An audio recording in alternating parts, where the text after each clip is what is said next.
Hi friends, ഇന്നത്തെ ഒരു പുതിയ വീഡിയോയിലേക്ക് എല്ലാവർക്കും സ്വാഗതം. ഇന്ന് നമുക്ക് വിനാഗിരിയൊന്നും ചേർക്കാതെ തന്നെ വർഷങ്ങളോളം കേടാകാതിരിക്കുന്ന വെട്ടുമാങ്ങ അച്ചാർ എങ്ങനെ തയ്യാറാക്കാമെന്ന് നോക്കാം. അതിനായി മാങ്ങ നല്ലപോലെ കഴുകിയ ശേഷം ഒട്ടും തന്നെ നനവില്ലാതെ ഡ്രൈ ആക്കി എടുക്കണം. ഞെട്ടുഭാഗം കട്ട് ചെയ്ത ശേഷം മാങ്ങാണ്ടിയോടുകൂടി തന്നെ കട്ട് ചെയ്തെടുക്കണം. വേണമെങ്കിൽ മാങ്ങാണ്ടിയും അച്ചാറിൽ ഉൾപ്പെടുത്താവുന്നതാണ്. ഇതിൻ്റെ തൊലിയൊന്നും ചെത്തി മാറ്റേണ്ട ആവശ്യമില്ല. അതേപോലെ ഈ ഒരു വലുപ്പത്തിൽ തന്നെ മാങ്ങയെല്ലാം കട്ട് ചെയ്തെടുക്കണം.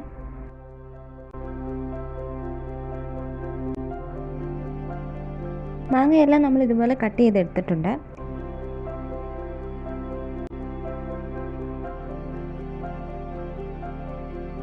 ഇനി ഒരു പാൻ അടുപ്പിൽ വെച്ച് എണ്ണ ഒഴിക്കുക. എണ്ണ ഒന്ന് ചൂടായി വരുമ്പോൾ അതിലേക്ക് വെളുത്തുള്ളി നീളത്തിൽ അരിഞ്ഞതും ഇഞ്ചിയും ചേർത്ത് മൂപ്പിച്ചെടുക്കണം. അതിൻ്റെ കളറൊന്ന് മാറി വരുമ്പോൾ അതിലേക്ക് വറ്റൽമുളകും കറിവേപ്പിലയും ഇട്ട് നല്ലതുപോലെ ഇളക്കിയതിന് ശേഷം ആവശ്യത്തിന് ഉലുവാപ്പൊടി, കായപ്പൊടി, മുളക് പൊടി, ഉപ്പും ചേർത്ത് നല്ലതുപോലെ ഇളക്കി യോജിപ്പിക്കുക. ഇതിൻ്റെയൊക്കെ ഒരു പച്ചമണം മാറിയതിന് ശേഷം നമ്മൾ കട്ട് ചെയ്ത് വെച്ചിരിക്കുന്ന മാങ്ങയും ചേർത്ത് ചെറുതീയിൽ നല്ലതുപോലെ ഇളക്കി യോജിപ്പിക്കുക.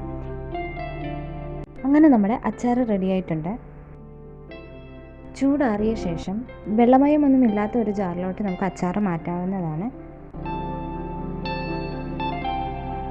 ഇതിൻ്റെ മുകളിലായിട്ട് ഒന്നുകിൽ നിങ്ങൾക്ക് വാഴയില കിട്ടുകയാണെങ്കിൽ അതായിരിക്കും നല്ലത്, അല്ലെങ്കിൽ ഒരു വെളുത്ത കോട്ടൺ തുണി എണ്ണയിലൊന്ന് ഡിപ്പ് ചെയ്ത് ഇതിൻ്റെ മുകളിൽ നിരത്തണം. എന്നിട്ട് നല്ലതുപോലെ അടച്ച് സൂക്ഷിക്കുക. ഇങ്ങനെ ചെയ്താൽ നമ്മുടെ അച്ചാർ വർഷങ്ങളോളം നമുക്ക് കേടുകൂടാതെ പൂപ്പൽ പിടിക്കാതെ ഇരിക്കുന്നതാണ്.